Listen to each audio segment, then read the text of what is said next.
വിട്ടുമാറാത്ത ചുമ, തൊണ്ട ചൊറിച്ചിൽ അല്ലെങ്കിൽ തൊണ്ടയിൽ എന്തോ ഒരു ബുദ്ധിമുട്ട്. ചിലവർക്കാണെങ്കിൽ ചുമ കൂടി വരും. എന്നാൽ മറ്റു ചിലവർക്കാണെങ്കിൽ ചുമയ്ക്കുമ്പോൾ നല്ല കഫമുള്ള ചുമയായിരിക്കും. എന്നാൽ അതേപോലെ തന്നെ തൊണ്ടയിൽ എന്തോ ഒരു അബ്നോർമാലിറ്റി അല്ലെങ്കിൽ എന്തെങ്കിലും ഒരു അസ്വസ്ഥത കാരണം കൊണ്ട് എപ്പോഴും അങ്ങനെ ആക്കുന്ന ഒരവസ്ഥ, അല്ലെങ്കിൽ എപ്പോഴും തൊണ്ട ക്ലിയർ ചെയ്യുന്ന ഒരവസ്ഥ, ഇത്തരത്തിൽ ബുദ്ധിമുട്ട് അനുഭവിക്കുന്നവരാണോ നിങ്ങൾ എങ്കിൽ ഈ വീഡിയോ നിങ്ങൾക്കുള്ളതാണ്. ഞാൻ doctor A Princy Khadeeja Fathima, doctor Basil's homeo hospital, Pandikkad.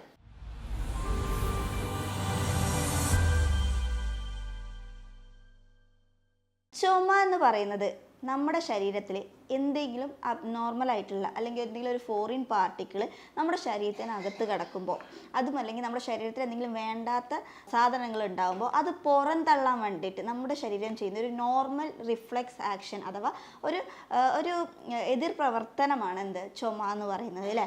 പക്ഷെ പല ആൾക്കാരിലും ഇപ്പോൾ ഈ ചുമ തന്നെ നമുക്ക് പറയാം രണ്ട് തരത്തിലുണ്ട്. വരണ്ട ചുമ അഥവാ ഡ്രൈ കഫുമുണ്ട്, എന്നാൽ വെറ്റ് കഫുമുണ്ട്. വെറ്റ് കഫ് അല്ലെങ്കിൽ നല്ല കഫമുള്ള പോലത്തെ ചുമ. അപ്പോൾ നമുക്ക് അതിൽ തന്നെ കിട്ടിയില്ലേ. ഇപ്പോൾ കഫമുള്ള പോലത്തെ ചുമയാണെങ്കിൽ കൂടുതലും നമ്മുടെ ലങ്സ് റിലേറ്റഡ് ആയിട്ടുള്ള പല പ്രശ്നങ്ങളും നമുക്ക് അതിൽ കണ്ടുവരാറുണ്ട്. അല്ലെങ്കിൽ ലങ്സിലൊക്കെ ഈ കഫം അടിഞ്ഞു കൂടിയിട്ടായിരിക്കും. ഇത്തരത്തിലുള്ള വെറ്റ് കഫാണെങ്കിൽ പലപ്പോഴും ഈ കഫം പുറന്തള്ളിക്കഴിഞ്ഞാൽ, അല്ലെങ്കിൽ എന്തെങ്കിലും ഹോം റെമഡീസോ അല്ലെങ്കിൽ നമ്മുടെ ട്രീറ്റ്മെൻറ്റോ അങ്ങനെ എന്തെങ്കിലും കൊടുത്തിട്ട് ഈ കഫം പോയി കഴിയുമ്പോൾ പലപ്പോഴും ഈ ചുമ കുറയാറാണ്, അല്ലേ? അപ്പോൾ പൊതുവേ നമ്മൾ കണ്ടുവരുന്നത് വെറ്റ് കഫിൽ എന്ന് പറയുമ്പോൾ പല അസുഖങ്ങൾ കാരണം കൊണ്ട് വരാം. ചിലപ്പോൾ എന്തെങ്കിലും ബാക്ടീരിയൽ ഇൻഫെക്ഷൻസ് കാരണം കൊണ്ടോ അങ്ങനെ നമുക്ക് കഫം എന്നറിയാം. അപ്പോൾ പലപ്പോഴും അങ്ങനെ പുറത്തേക്ക് വരുന്ന ഈ കഫം ഒന്നുകിൽ പച്ച നിറത്തിലോ അല്ലെങ്കിൽ മഞ്ഞ നിറത്തിലോ അതുമല്ലെങ്കിൽ മറ്റെന്തെങ്കിലും ഡാർക്ക് കളറുകളിലൊക്കെ ആയിരിക്കും കൂടുതൽ കണ്ടുവരാറ്. അപ്പോൾ പലപ്പോഴായിട്ട് ബാക്ടീരിയൽ ഇൻഫെക്ഷന് പുറമെ ഇവർക്ക് ഈവൻ ന്യൂമോണിയ കേസുകൾ അല്ലെങ്കിൽ COPD കേസസിലൊക്കെയാണ് ഇത്തരത്തിൽ കണ്ടുവരാറ്. എന്നാൽ ഇത്തരത്തിലുള്ള കേസുകളിൽ നമ്മൾ ഈ കഫം പുറന്തള്ളിയാൽ തന്നെ ഈ ചുമയും ഓട്ടോമാറ്റിക്കലി കുറയും. ഇന്നത്തെ വീഡിയോയിൽ നമ്മൾ ഏറ്റവും കൂടുതൽ നോക്കാൻ പോകുന്നത് ഡ്രൈ കഫിനെ കുറിച്ചിട്ടാണ്.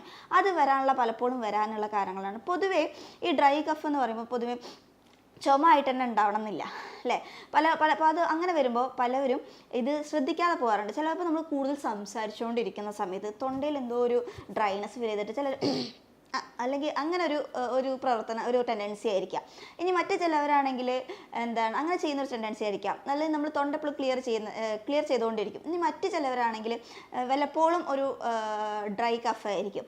എന്നാൽ വേറൊരു ചിലവരാണെങ്കിൽ ഇടയ്ക്കിടയ്ക്ക് തുടർച്ചയായിട്ട് ഇങ്ങനെ ഒരു ഡ്രൈ ആയിട്ട് തൊണ്ട പെട്ടെന്ന് ഡ്രൈ ആവുന്ന പോലെ ആയിട്ട് ഭയങ്കരമായിട്ട് ഒരു വരണ്ട ചുമച്ചുകൊണ്ടിരിക്കും. ഇത് കാരണം കൊണ്ട് അവരുടെ ഉറക്കവും എല്ലാം ബാധിക്കപ്പെടുന്നുണ്ടാവും. പക്ഷേ ഇതുവരെ ശ്രദ്ധിക്കണം, അതൊരു ലൈഫ് ലോങ് ആയിട്ട് കൊണ്ടുപോകുന്ന ഒരു പ്രക്രിയയാണ് കണ്ടുവരാറ്. പലപ്പോഴും അലർജീൻ്റെ കേസസിലൊക്കെ ഇത്തരത്തിലുള്ള ഡ്രൈ കഫാണ് കൂടുതൽ കണ്ടുവരാറുള്ളത്. അപ്പോൾ അലർജീൻ്റെ കേസിൽ മാത്രമല്ല വേറെ പല കാരണങ്ങൾ കൊണ്ടും ഈ ഡ്രൈ കഫ് വരാം. സോ അതെന്തൊക്കെയാണ്, എങ്ങനെയൊക്കെയാണ് നമ്മളിത് നോക്കാൻ പോകുന്നത്. അതിൽ അടുത്ത അലർജി അല്ലെങ്കിൽ മറ്റൊരു കേസ് എന്ന് പറയുമ്പോൾ വൈറൽ ഇൻഫെക്ഷൻസ് എന്തെങ്കിലും വരുന്ന സമയത്ത് പലപ്പോഴും ഈ ഡ്രൈ കഫാണ് കണ്ടുവരാറുള്ളത്. അതേപോലെ തന്നെ നമ്മളുടെ ഈ തൊണ്ടേൻ്റെ ചുറ്റിപ്പറ്റിയിട്ട് ഒരു ലൈനിങ് ഉണ്ട്. ആ ലൈനിങ്ങിന് എന്തെങ്കിലും ഇൻഫെക്ഷൻ വന്നാലോ അല്ലെങ്കിൽ അതിന് നമ്മുടെ നെർവ് സംബന്ധമായിട്ട് എന്തെങ്കിലും സ്റ്റിമുലസ് വന്നിട്ട് അങ്ങനെ വരാം. സോ ഇത്തരത്തിലുള്ള ആൾക്കാർക്ക് ഇപ്പോൾ എന്തെങ്കിലും തൊണ്ടേൻ്റെ എന്തെങ്കിലും ലൈനിങ്ങോ കാണുന്ന പ്രശ്നം കാരണം കൊണ്ടാണ് ഈ ഡ്രൈ കഫ് വരുന്നതെങ്കിൽ കൂടുതലും അവർക്ക് എന്ത് ചെയ്യാം, നമ്മുടെ ഒരു ചെറിയ കഷ്ണം ഇഞ്ചിയും അതേപോലെ തന്നെ ഒരു സ്പൂണ് നാരങ്ങ നീരും തേനും മിക്സ് ചെയ്തിട്ട് ഇടയ്ക്കിടയ്ക്ക് കഴിക്കുന്നത് ഇതിൻ്റെ ഒരു ഇൻഫെക്ഷൻ ടെൻഡൻസിനൊക്കെ കുറയ്ക്കാൻ വളരെ സഹായിക്കും. ഇനി അതല്ല, ഇനി നെർവ് സ്റ്റിമുലസ് കാരണം കൊണ്ടാണെങ്കിൽ ഇളം ചൂടുവെള്ളത്തിൽ ഉപ്പിട്ടിട്ട് ഒരു ശകലം മഞ്ഞളും ഇട്ടിട്ട് ഇടയ്ക്കിടയ്ക്ക് ഗാർഗിൾ ചെയ്യാൻ ശ്രമിക്കുക. ഇത് അവിടുത്തെ നെർവ് സ്റ്റിമുലസിനെ കുറയ്ക്കാൻ ഒരു പരിധിവരെ സഹായിക്കുന്നതാണ്. ഇനി അടുത്തൊരു കാര്യം, നമ്മൾ എപ്പോഴും ശ്രദ്ധിക്കാതെ പോകുന്നതും പല കോംപ്ലിക്കേഷനിലേക്ക് എടുക്കുന്നതുമായിട്ടുള്ളൊരു കാര്യമാണ് നമ്മൾ കഴിക്കുന്ന ഭക്ഷണങ്ങൾ.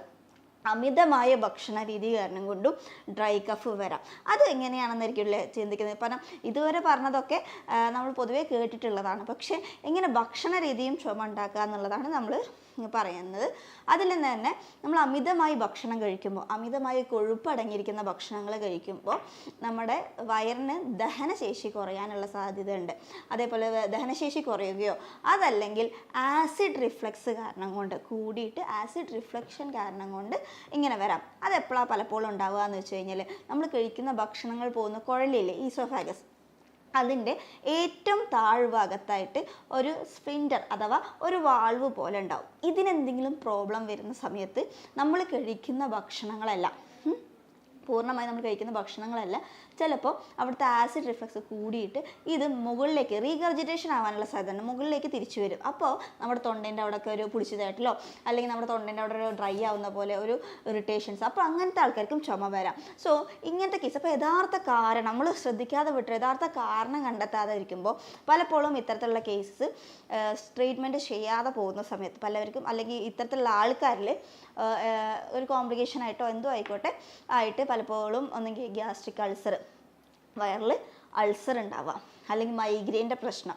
മുടി കൊഴിച്ചൽ, അങ്ങനത്തെ പ്രശ്നങ്ങളൊക്കെ കണ്ടുവരാറുണ്ട്. അപ്പോൾ അതേപോലെ തന്നെ പ്രോപ്പറായിട്ട് ഡൈജഷൻ നടക്കാതെ വരുന്നവരാകുമ്പോൾ തുടർച്ച ചിലവർക്കാണെങ്കിൽ പെട്ടെന്ന് എന്ത് കഴിച്ചാലും പെട്ടെന്ന് തന്നെ വയറ്റിൽ നിന്ന് പോവുക, മലം അല്ലെങ്കിൽ ശോധനം കൂടി പോകുന്ന ഒരവസ്ഥ വരാം. അതല്ലെങ്കിൽ മറ്റു ചിലർക്കാണെങ്കിൽ ശോധനത്തിൻ്റെ കമ്മി വരാം.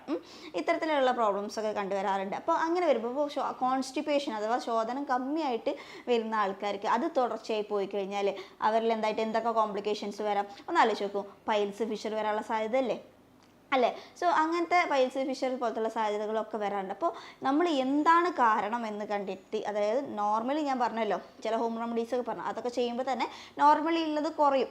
എന്നിട്ടും കുറയാതെ എന്താണെങ്കിൽ തീർച്ചയായിട്ടും ഒരു ഡോക്ടറെ കണ്ടെത്തി പ്രോപ്പറായിട്ടുള്ളൊരു ഡയറ്റും കാര്യങ്ങളും ഫോളോ ചെയ്ത് അതിനോടൊപ്പം തന്നെ എക്സസൈസും നിർബന്ധമായിട്ടുള്ള കാര്യം തന്നെയാണ്. കാരണം അതൊക്കെ ചെയ്യുമ്പോൾ തന്നെ നമ്മുടെ ദഹനം കാര്യങ്ങളൊക്കെ റെഡിയാവും. അപ്പോൾ വലിയ കോംപ്ലിക്കേഷനിലോട്ടൊന്നും പോവില്ല. സോ ഭക്ഷണം രീതികളൊക്കെ കൺട്രോൾ ചെയ്ത് പ്രോപ്പറായിട്ടുള്ള ട്രീറ്റ്മെൻറ്റും എടുത്താൽ എന്താണ് യഥാർത്ഥ കാരണം, എന്തുകൊണ്ടാണ് ഇത്തരത്തിലുള്ള ഡ്രൈ കഫ് തുടർച്ചയായിട്ട് വിട്ടുമാറാതെ നിൽക്കുന്നതെങ്കിൽ തീർച്ചയായിട്ടും നിങ്ങൾ അത് എന്താണ് കാരണം എന്ന് സോർട്ട് ഔട്ട് ചെയ്ത് ആ കാരണത്തിന് വേണ്ടിയിട്ടും കൂടി ട്രീറ്റ്മെൻറ്റ് എടുക്കാം. ഓക്കെ, അങ്ങനെ വരുമ്പോൾ തീർച്ചയായിട്ടും ഇത് പൂർണ്ണമായും പ്രോപ്പറായിട്ടുള്ള ഡയറ്റും എക്സസൈസും അതേപോലെ തന്നെ മെഡിസിൻസും എല്ലാം കൂട്ടി നിങ്ങൾക്ക് പൂർണ്ണമായിട്ടും ഈ അസുഖം മാറ്റിയെടുക്കാവുന്നതേ ഉള്ളൂ. അപ്പോൾ തീർച്ചയായിട്ടും എന്ത് കാരണം കൊണ്ടാണ് നിങ്ങൾക്ക് ഉണ്ടാകുന്നത് എന്നുള്ളത് സോർട്ട് ഔട്ട് ചെയ്യേണ്ടത് തീർച്ചയായിട്ടും ഒരു ഇമ്പോർട്ടൻ്റ് ആയിട്ടുള്ള ഫാക്ടർ തന്നെയാണ് കേട്ടോ. അപ്പോൾ ഇതിനെക്കുറിച്ചിട്ട് എന്തെങ്കിലും ഡൗട്ടോ സംശയങ്ങളോ ഉണ്ടെങ്കിൽ താഴെ കൊടുത്തിരിക്കുന്ന നമ്പറിൽ കോൺടാക്റ്റ് ചെയ്യുക. അടുത്ത വീഡിയോ ആയിട്ട് കാണുന്നവരെ താങ്ക് യു.